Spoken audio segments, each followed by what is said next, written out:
Jadi personal walking pod at the natural place with Frank O'Gary foam style.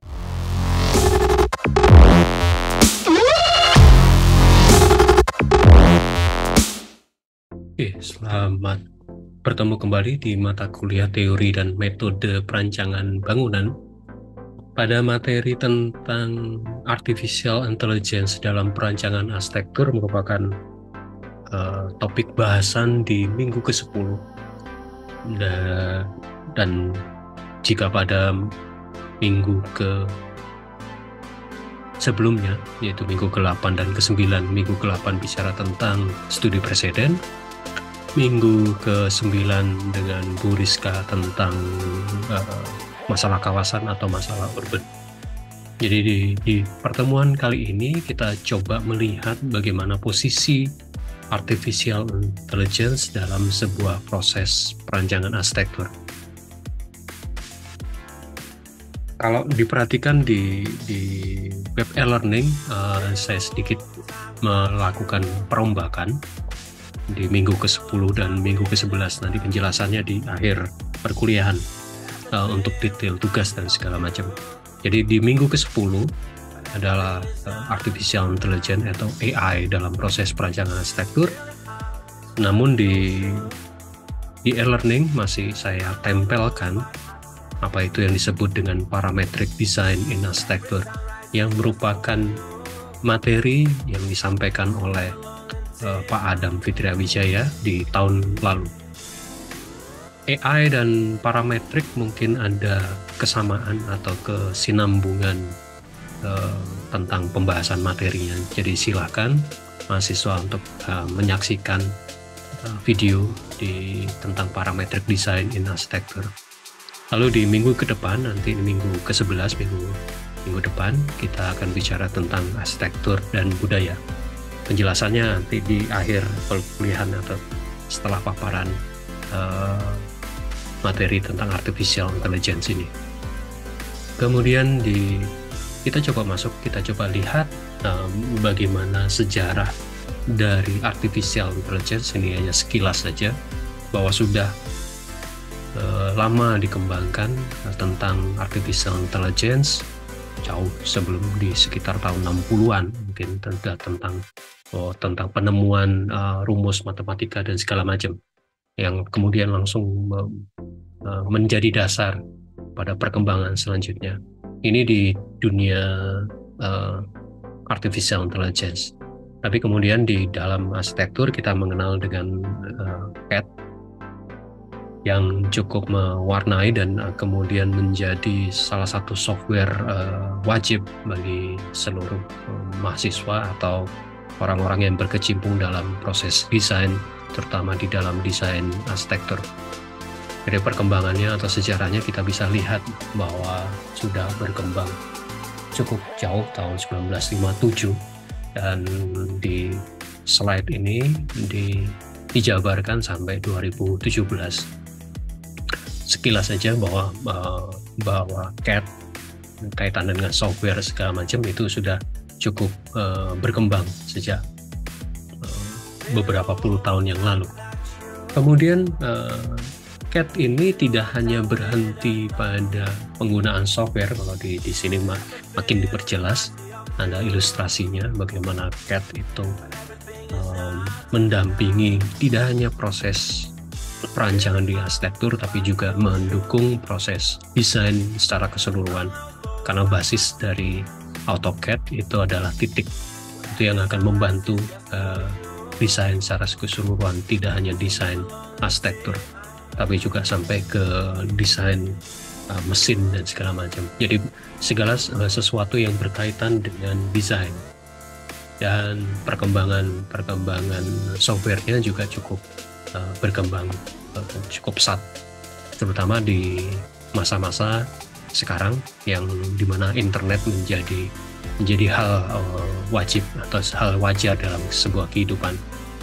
Kalau dicoba saya pakai ChatGPT, bagaimana perkembangan sejarah dari AutoCAD, berkembang dari tahun 63, dia menyatakan bahwa tahun 63 itu ada CAD program yang disebut dengan Sketchpad, yang kemudian sampai ini tercatat di tahun 2000-an bahwa program CAD tersebut dikaitkan atau dikoneksikan dengan 3D printer teknologi yang kemudian di beberapa universitas, bahkan di beberapa negara, sudah berhasil membuat hunian atau bangunan sederhana dengan menggunakan 3D printer.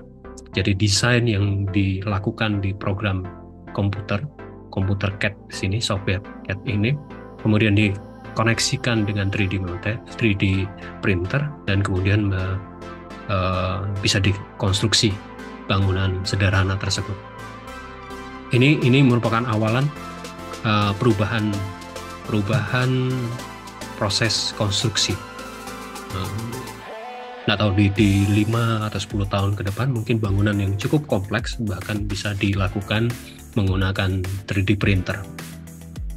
Kemudian di arsitektur, terutama di arsitektur, ada namanya SketchUp. Apa bedanya? Di ChatGPT menyatakan bahwa CAD software is typical used to technical drawing, karena memang basisnya adalah dari titik. Sedangkan SketchUp more focus on creating 3D model untuk visualisasi dan tujuan presentasi.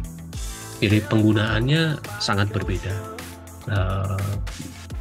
Mungkin beberapa mahasiswa tugas akhir kemudian biasanya mencari bentuknya di SketchUp, kemudian diekspor ke CAD untuk didetailkan beberapa gambar kerja, kemudian kembali lagi ke SketchUp untuk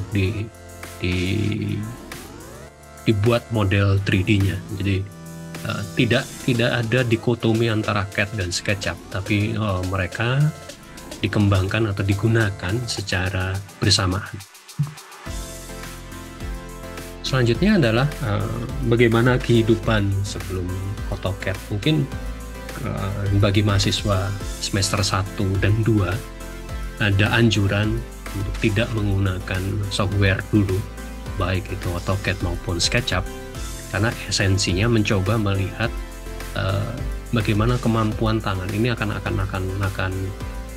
berpengaruh pada proses nalar atau proses mindset dalam sebuah perancangan. Jadi ini ilustrasi atau foto-foto ketika kehidupan para perancang, terutama arsitek, ketika belum ada software AutoCAD. Jadi digambar satu persatu, dan model studionya seperti itu. Jadi studio yang cukup besar dengan meja gambar serta mesin gambar, baik yang rel maupun yang arm. Jadi di kiri bawah itu yang arm, jadi punya lengan. Jadi itu yang akan membantu proses penggambaran. Selanjutnya ketika muncul CAD juga, software CAD atau komputer pada umumnya sih, komputer yang membantu proses perancangan itu tidak serta-merta kemudian dengan software yang mumpuni seperti sekarang. Jadi perkembangannya komputer itu dulu besar sekali, seperti yang digambar kanan atas, dan sangat lambat. Kemudian ada yang software bukan AutoCAD tapi CATIA. Ini software yang kemudian digunakan oleh Frank O'Gary dalam proses pembangunan, sependek pengetahuan saya, adalah Guggenheim Museum di Bilbao. Dan CATIA ini juga digunakan oleh perancang pesawat terbang Mirage, pesawat terbang tempur buatan Prancis. Jadi cukup unik. Frank O'Gary justru menggunakan software yang biasa digunakan untuk desain pesawat tempur, kemudian di-compare atau ditransformasikan untuk sebuah perancangan arsitektur. Ini CATIA ini punya keunggulan bahwa perancangannya atau gambarnya itu bisa dikoneksikan dengan mesin potong untuk pemotongan material-material yang digunakan baik itu dalam pesawat terbang atau pesawat tempur atau bangunan. Jadi dikaitkan dengan CNC, jadi sebuah mesin potong las, baik itu laser maupun yang listrik. dengan material metal. Jadi itu keunggulan dari CAD ya. Kemudian ini ilustrasi bagaimana perkembangan evolusi sebuah komputer dari yang paling besar sampai yang paling kecil. Kemudian kita sekarang menggunakan dengan layar datar, dan tapi tetap menariknya di beberapa biro arsitek, gambar tangan dan sketsa itu masih tetap dilakukan sebelum kemudian dipindah ke dalam gambar yang lebih teknis, sifatnya lebih teknis untuk gambar kerja dan segala macam dengan menggunakan beberapa software bantuan. Salah satunya adalah AutoCAD. Lalu perkembangan pesat selanjutnya adalah Building Information Modeling. Ini yang sedang gencar-gencarnya dilakukan di Indonesia. Jadi ada standarisasi bahwa building BIM ini mencoba mengkoneksikan itu kan di skema di sebelah kanan dijelaskan bahwa desain itu nanti terkait dengan dokumen desain itu terkait dengan proses konstruksi dan proses operasinya. Jadi sebuah desain, sebuah rancangan itu ketika menggunakan aplikasi, katakan aplikasi atau dengan pendekatan BIM ini, dia tidak hanya berhenti pada gambar kerja saja, tapi gambar kerja itu akan berguna sampai pada pemeliharaan, maintenance dari bangunan, dan itu terkoneksi dengan rapi. Artinya ketika terjadi permasalahan atau ketika perlu perbaikan, si operator yang melakukan perbaikan tinggal mengecek gambar dari si arsitek menggunakan pendekatan atau menggunakan Building Information Modeling.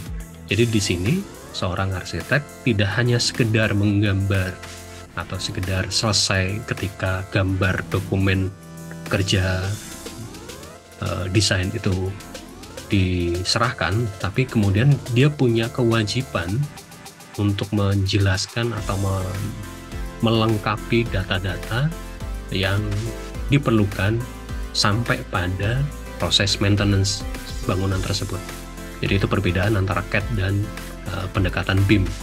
Ya, kalau CAD lebih kepada lines, arcs, dan circle, tapi Building Information Modeling lebih kepada wall, window, floor, dan roof, bahkan sampai ke mechanical, electricalnya.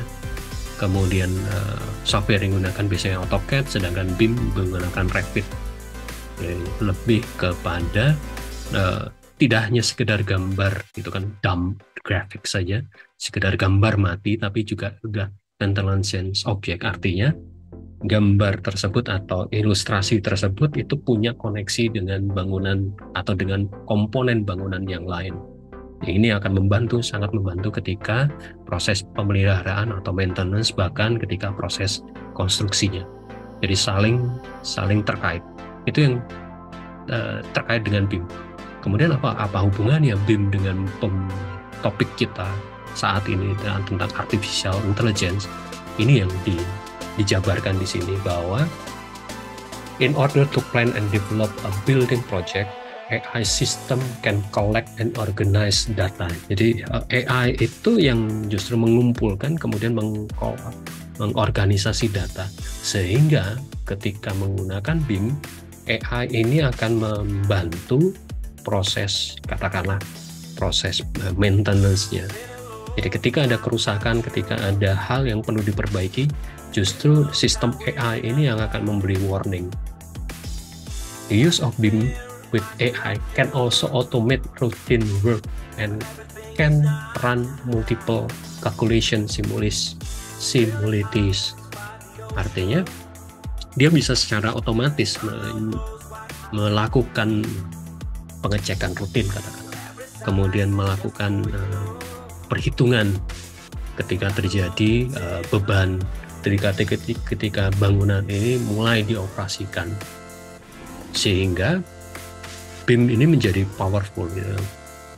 BIM is a powerful instrument, can help is the coordination of designer, constructor, project manager, investor, and project client. Kemudian integrate all life cycle base of the project. Jadi BIM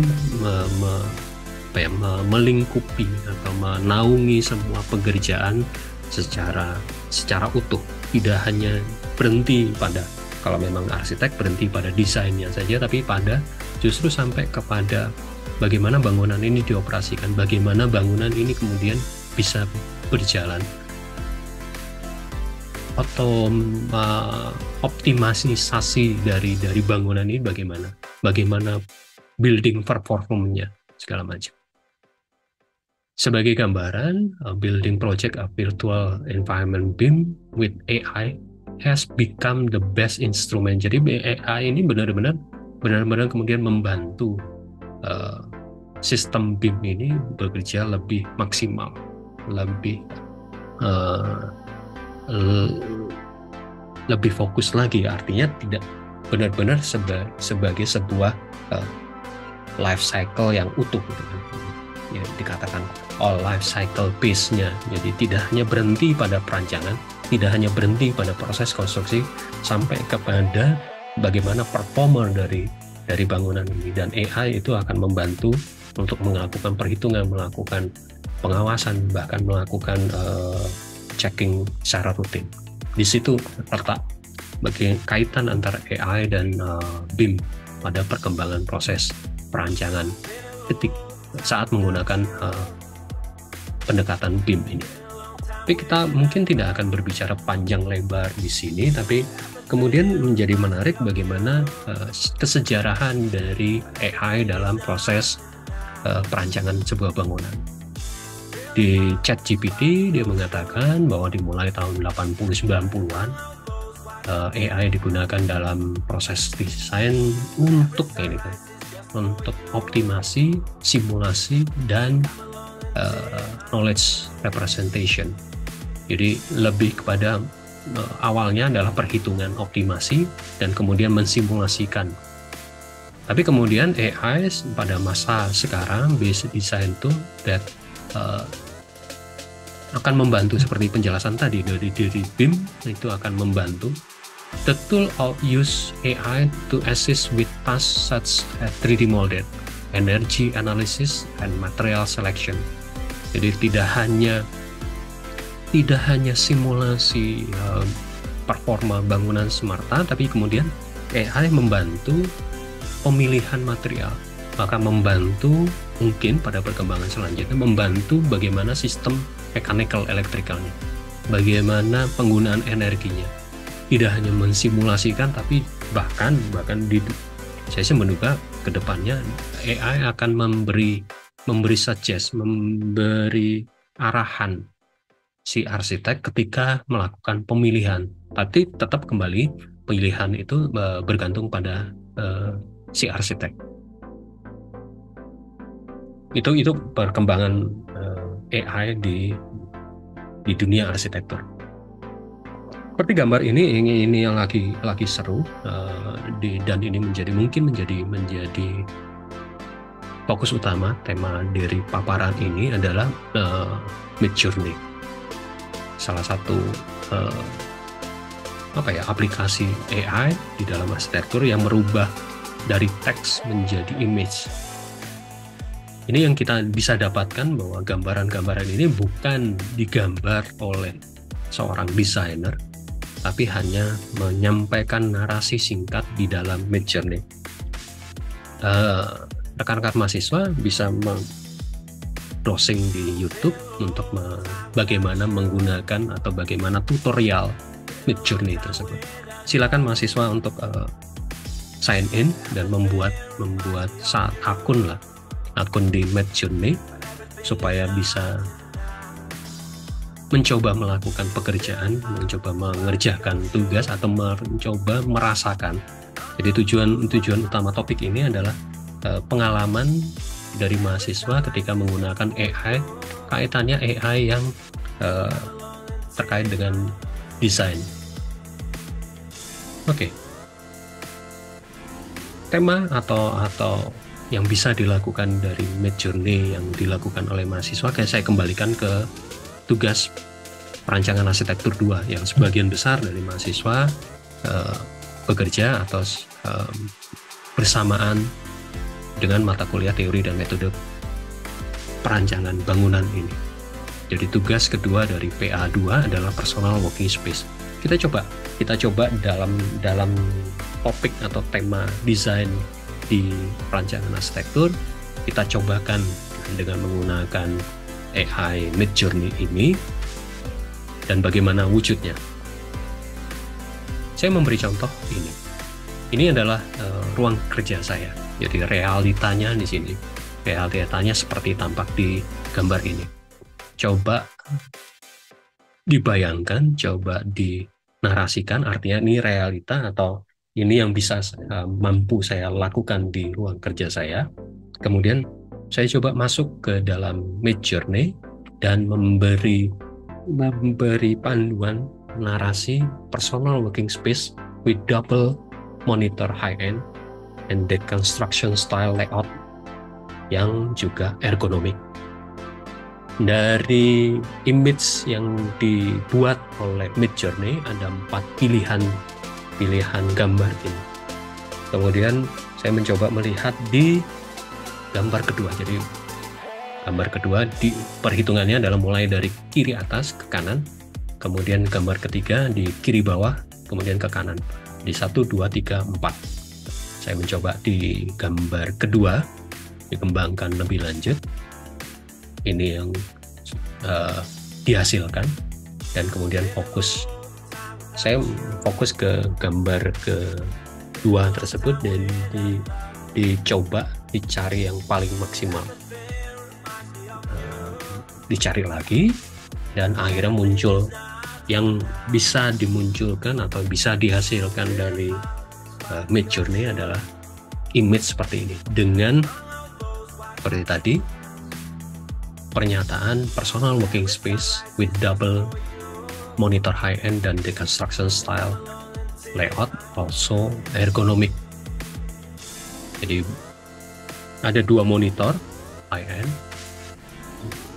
untuk ruang kerja, kemudian tempat duduknya dan style atau meja kerjanya juga yang ergonomik dan image yang muncul seperti itu. Jadi kita bisa kemudian membandingkan antara apa yang kenyataan dan yang diusulkan oleh AI Midjourney ini. Jadi mungkin tidak jauh beda secara layoutnya, tapi ada unsur bahwa ergonomiknya dari layout atau setup monitor, kemudian dari tempat duduk dan meja kerjanya kita bisa belajar dari sini. Ini yang personal working space-nya bisa dikembangkan seperti itu. Kemudian rasa penasaran bagaimana kemudian Midjourney ini ditantang lebih lanjut dengan memasukkan salah satu tokoh yang kebetulan juga tokoh yang pernah saya idolakan. Saya katakan pernah karena memang ketika masa S1 dan di awal-awal belajar dekonstruksi, salah satu fokusnya adalah Frank O'Gary. Jadi bagaimana kemudian pertanyaan besarnya merancang personal space dalam pengertian pod, jadi satu kubikel, namun dengan style atau gaya dari Frank O'Gary. Jadi personal working pod at the natural place with Frank O'Gary foam style. Jadi sebuah pod untuk kerja seseorang personal, tapi diletakkan di sebuah tempat alami dengan gaya bangunan atau gaya kerjanya, gaya desain dari Frank O'Gary. Ini yang kemudian muncul 4 usulan dari Midjourney.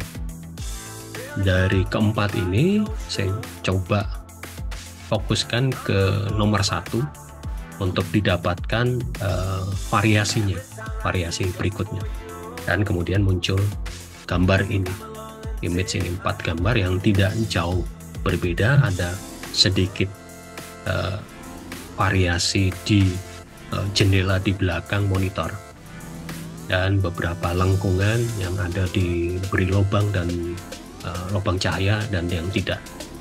Dari keempat ini kemudian terpilih kalau nggak salah yang nomor 2 untuk menjadi gambaran atau minimal yang mendekati imajinasi saya ketika ingin merancang sebuah ruang personal di sebuah tempat yang alami, lebih ke outdoor, namun dengan gaya bangunan, gaya bentuk bangunan yang mendekati oleh Frank O'Gary. Ini contoh kasus yang mungkin bisa mahasiswa lakukan dalam perkembangan atau dalam proses pencarian bentuk. Jadi mengalami atau mencoba mengeksplor bentuknya justru menggunakan AI. Oke. Kalau itu tadi ruang kerja, kemudian ruang kerja terkait dengan meja kerja saja dan ruang fokus pada komputer, penggunaan monitor komputer. Kemudian contoh kedua adalah pod, sebuah tempat kerja ditempatkan di outdoor, namun dengan pendekatan atau dengan gaya bangunan, gaya bentuk bangunan seorang tokoh arsitek. Saya kemudian mencoba di kasus ketiga, lebih kompleks lagi dalam pengertian ini angan-angan, mimpi ketika sudah pensiun, punya sebuah ruang coffee shop, jadi toko kopi dengan sedikit ada micro library dan letaknya di pegunungan. Image yang muncul ketika ide itu muncul ketika ada postingan di Facebook. Ini yang terjadi atau rancangan yang ada di Chiang Mai, School Cafe. Jadi sebuah tidak hanya kafe tapi juga sekolah barista dalam bentuk yang cukup sederhana, materialnya material alami. Kalau kalian perhatikan juga style interiornya juga style interior yang sangat humble, bersahaja, dan letaknya agak di luar kota. Buat saya ini ketika postingan ini muncul kok seperti tidak jauh dengan impian saya punya sebuah coffee shop lengkap dengan perpustakaannya dan segala macam. Ini kemudian menjadi ide masukkan di dalam AI Midjourney. Sebuah rumah peristirahatan, sebuah rumah pensiunan, retired house of architecture lecturer with wooden material, with coffee shop and architectural library dengan view pegunungan. Muncul 4 variasi ini yang semuanya mengacu pada kata kunci. Jadi rumah pensiunan peristirahatan dengan material kayu, semua menggunakan material image-nya menggunakan material kayu. Ada coffee shop-nya lengkap semua, ada coffee shop-nya lengkap dengan gambaran secangkir kopi, dan juga ada buku, dan latar belakangnya adalah pegunungan. Jadi keempat image ini semuanya menyatakan atau mengakomodasi semua kata kunci yang kita masukkan, yang saya masukkan. Oke, saya mau kemudian memilih yang ketiga untuk dikembangkan atau dicari variasi lebih lanjutnya. Ya, muncul gambar ini, image 4 gambar ini. Kalau diperhatikan memang tidak banyak atau tidak terlalu ekstrim variasinya. Memang itu yang diharapkan. Kemudian dari keempat gambar ini saya paksa atau saya minta Midjourney untuk mengembangkan lebih lanjut yang gambar keempat untuk dicari variasinya. Jadi kalau bermain Midjourney yang bagian atas U1 sampai U4 ini lebih kepada perbaikan kualitas gambarnya. Sedangkan V ini maksudnya adalah variasi. Oke, dari keempat tersebut muncul gambar ini, image ini.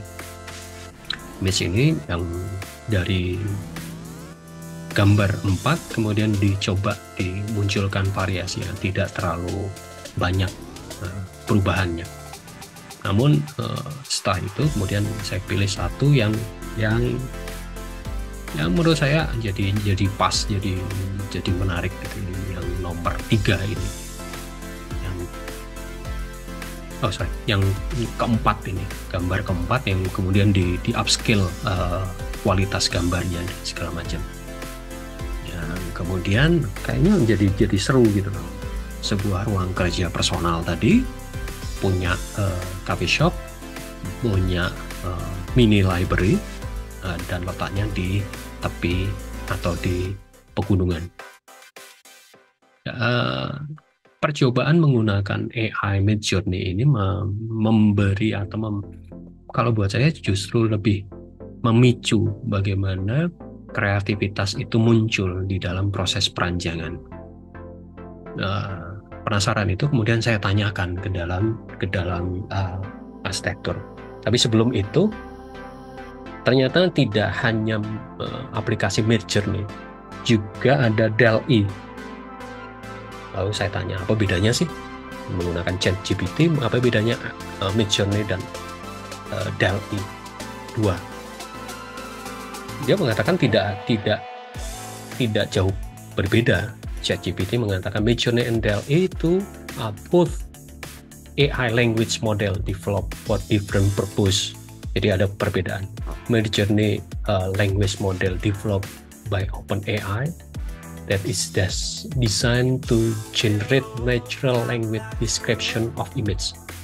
Sedangkan DALL-E 2 is a language model developed sama OpenAI that designed to generate image from textual description. Jadi lebih mau ke arah mana? Saya sengaja tidak mencoba DALL-E. Mungkin mahasiswa mau mencobanya dipersilahkan. Tidak harus menggunakan Midjourney atau aplikasi-aplikasi AI desain yang lain yang kalian bisa gunakan. Terserah, itu terbuka untuk selanjutnya. Yang jadi pertanyaan besar adalah apakah kemudian AI ini bisa mereplace arsitek? Saya tanyakan ke ChatGPT dan sangat jujur ketika membaca ini cukup surprise. Ternyata ChatGPT sangat bijak menyatakan, while AI has potential to revolutionize many aspects of architecture, is unlikely that it will completely replace arsitek in the near future. Tidak bisa menggantikan arsitek, setidaknya di waktu yang dekat. Ya, harus ada kata kunci ya, the near future. Kenapa? Kreativitas seorang arsitek itu belum terkalahkan tanda kutip oleh AI. AI adalah sistem yang di-input datanya, di-input kemampuannya justru oleh manusia. AI system are only as good as the data they are trained on. Jadi AI itu perlu dilatih, dan yang input ya manusia tetap. Arsitektur involve many complex factor. Ini yang menjadi titik, justru menjadi titik kekuatan dari seorang arsitek. Ada zoning law, ada building code, ada environment regulation, ada construction method.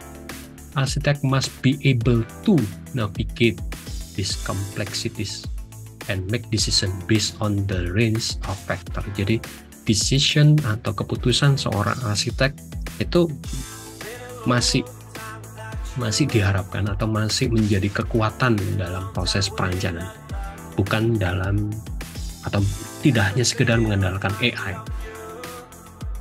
AI kemudian menjadi supporting.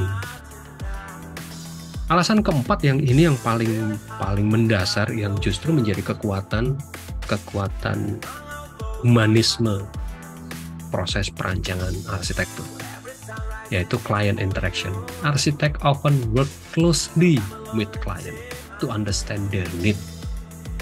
Ya, kemudian ini menjadi pertanyaan berikutnya tentang need ini.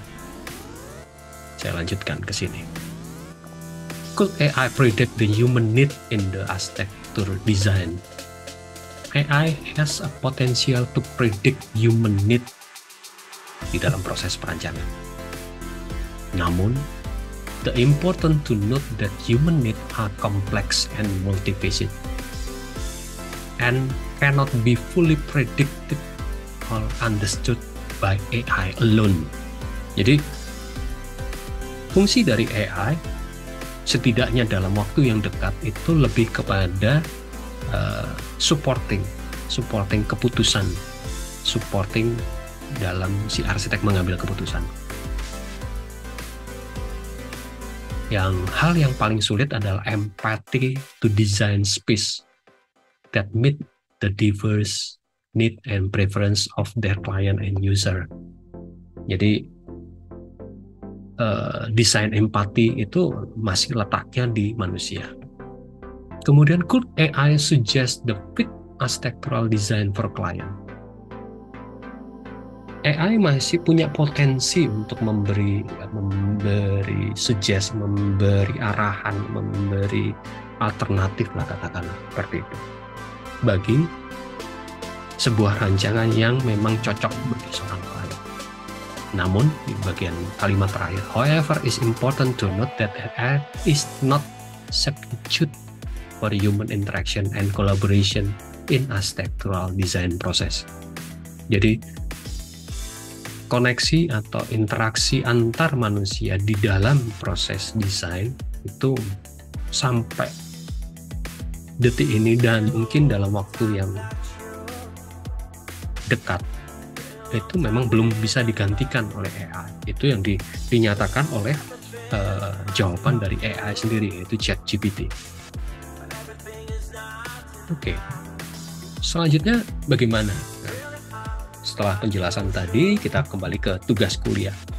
Seperti saya jelaskan di awal tadi bahwa ada sedikit perbaikan, ada sedikit revisi dari RPS yang sudah disampaikan di awal perkuliahan, terutama di minggu ke-10 dan minggu ke-11. Saya men-switch, artinya yang seharusnya di minggu ke-11 saya pindah dimajukan ke minggu ke-10, yaitu tentang artificial intelligence. Sedangkan materi tentang arsitektural dan budaya yang harusnya di minggu ke-10 saya pindah ke minggu ke-11. Ini juga terkait tidak hanya tentang materi supaya klop dan tahapannya supaya pas dengan tahapan yang kalian lakukan di perancangan arsitektur 2. Kalian kalau nggak salah di PA2 itu masih pada proses pencarian bentuk, mencari bentuk sesuai dengan aktivitas kerja yang kalian definisikan sendiri. Itu yang pertama, alasan yang pertama. Yang kedua terkait juga dengan tanggalan. Jadi minggu depan tanggal 23 Maret itu tidak hanya awal puasa tapi juga hari libur nasional, yaitu kalau nggak salah hari Nyepi. Jadi ada pertimbangan itu juga. Kemudian apa yang harus dilakukan mahasiswa dengan AI penjelasannya?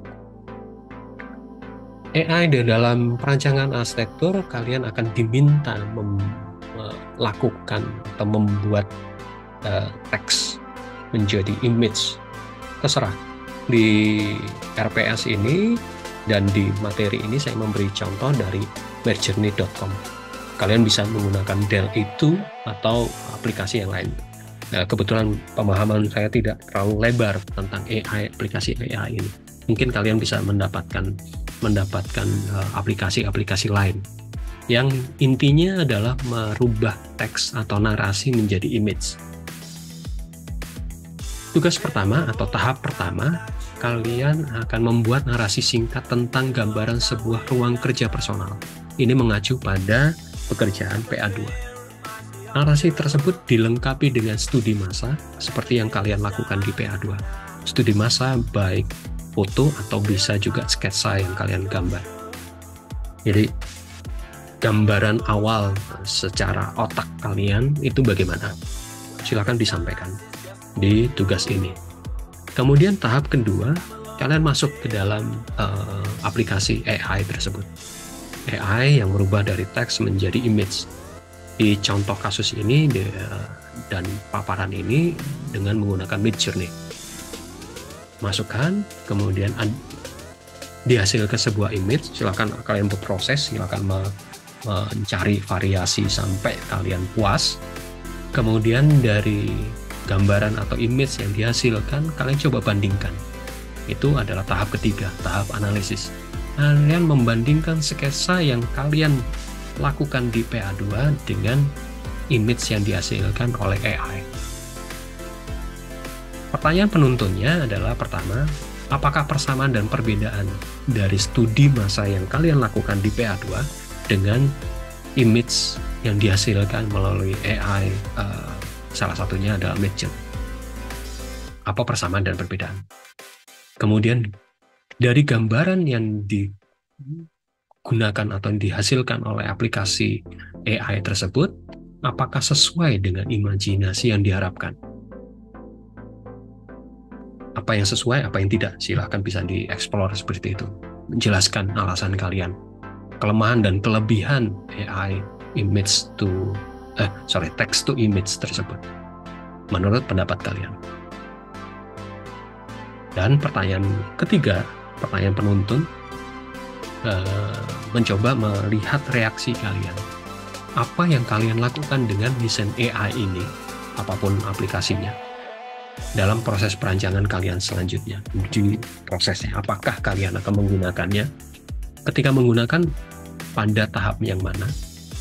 Apakah serta-merta atau menggunakan itu terus-menerus, kemudian menjadi dasar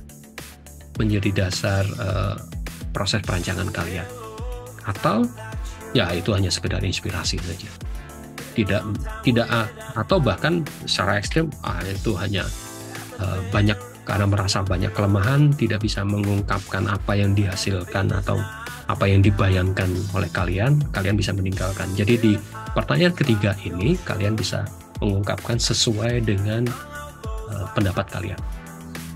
Tidak ada yang benar, tidak ada yang salah dalam menjawab ini. Saya ingin melihat bagaimana reaksi kalian ketika ada aplikasi salah satunya Midjourney, aplikasi AI yang buat saya cukup fenomenal dan cukup tanda kutip lah. Bisa dikatakan membantu, bisa juga dikatakan sebagai destruktif atau sedikit menggoncang dalam proses perancangan. Seperti biasa, diketik di dalam satu lembar, kemudian masukkan ke Google Drive masing-masing dari kalian. Kemudian dikumpulkan atau dilakukan batas akhirnya di minggu depan. Jadi sebelum awal puasa, sebelum kalian melakukan puasa, kemungkinan seperti itu. Oke. Lalu pada pertemuan ke-11 minggu depan, apa yang kalian lakukan? Kalian hanya diminta untuk menonton 2 video ini. Linknya akan saya share minggu depan di PA Group masing-masing kelas, masing-masing kampus. Jadi ada dua video ini, silakan kalian tonton, kemudian bikin resume singkatnya saja. Jadi untuk melengkapi atau sebagai tugas ke-11. Poinnya juga berbeda. Kalau yang AI akan poin 7, kalau resume ini poinnya tugas poin 2. Jadi paparan kali ini, penjelasan kali ini mengajak kalian bahwa ya ini AI itu adalah masa depan yang sudah dimulai pada masa sekarang. Tinggal bagaimana kemudian kita bersikap dan mempengaruhi, apakah itu kemudian mempengaruhi proses perancangan, apakah gimana. Terima kasih atas perhatiannya.